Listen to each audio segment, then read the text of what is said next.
Saglit kasi. Di pa nga nakakababa yung tao eh. Magandang araw mga kumare kong bakla. Another day, another vlog na naman ng kumare nyo bakla. Yes mga kumare, dito naman tayo sa ating barangay Hokkaido. Huy, anong barangay natin? Walang ganon. Ayaw, di ba?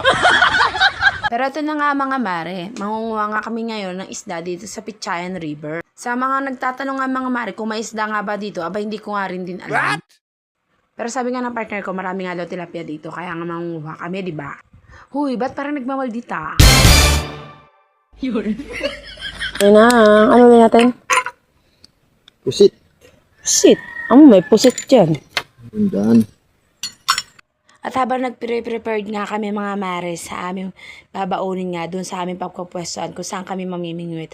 Aba mga mare, ito nga silipin nga natin kung ano yung gagamitin namin pamingwit. Aba mga mare, nagulat nga ako kung bakit ang laki nga na itong pambitag namin. Dito mga mare, napapaisip nga ako paano ito makakain ng tilapia at ang liit-liit nga na nabunga ng mga tilapia. Pero hayaan mo na nga at nandyan na yan. Wala na tayong magagawa. Ang mahalaga makahuli. Wala ka. Ito yung gagamitin natin pambingwit. Eh, baka malaman mo, malaki yung mabingwit. Excited. Hindi tayo kakain. Anong oras na gutom na yung mga dalag na yan?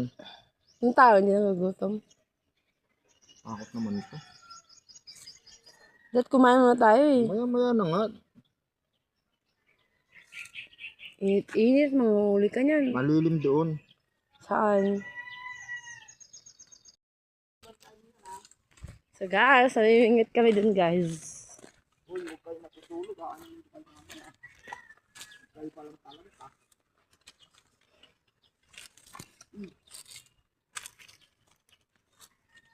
Gago to kulang yun.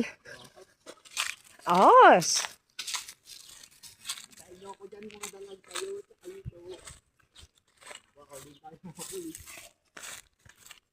Ang init, wala tayong tuwalya. Di ka nagchinelas, mamaya may kubra dito.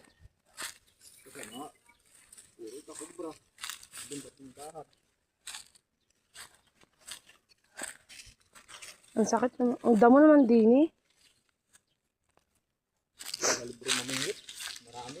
Ha? Di ka na kasi bumili ng tilapia kay Kuya Rico. Ha? Panghirap na bumaba dito. Tirik. Rico.